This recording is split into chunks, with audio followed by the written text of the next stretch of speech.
Can the human body adapt to freezing conditions? Have you ever wondered how the human body reacts to freezing temperatures? It's a fascinating topic that reveals how we cope with the cold. While humans cannot survive being frozen like some animals, we do have ways to adjust to cold environments. Our bodies work hard to maintain a stable core temperature and function properly even in chilly conditions. When we are exposed to cold, our bodies respond in several ways. One of the first things that happens is a reduction in blood flow to the skin and extremities. This helps conserve heat for our vital organs.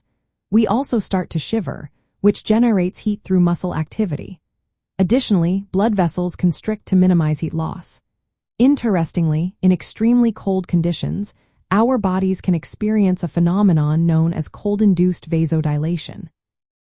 This is when blood vessels periodically widen to prevent damage to our extremities, which is why our cheeks and noses can turn red in frost.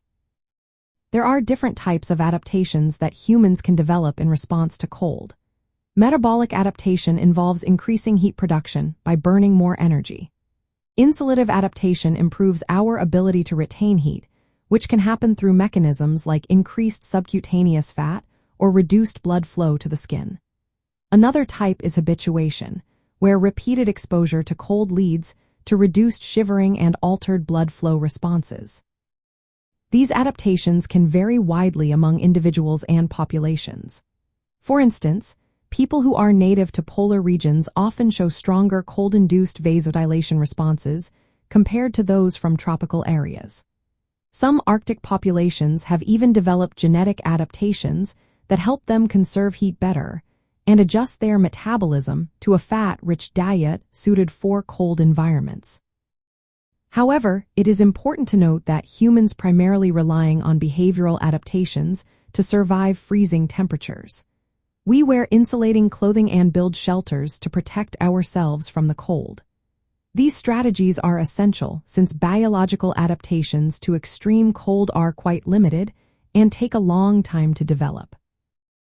Unlike certain animals, such as the Arctic ground squirrel or wood frog, humans cannot survive if their cells freeze.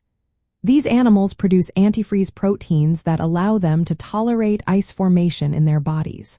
When human cells freeze, ice crystals can rupture them, leading to irreversible damage. In modern science, there is a field known as cryonics, which attempts to preserve human bodies at very low temperatures using special chemicals to prevent ice formation. This process aims to avoid freezing damage but is a technological approach rather than a natural adaptation. Did you know that when you get cold, your body often triggers a response called cold diuresis? This makes you want to urinate more because blood pressure rises as blood vessels constrict. Despite living in cold climates, humans have not evolved extensive physical cold tolerance compared to other animals. Instead, we have become masters of behavioral adaptation, allowing us to survive in nearly every environment on Earth.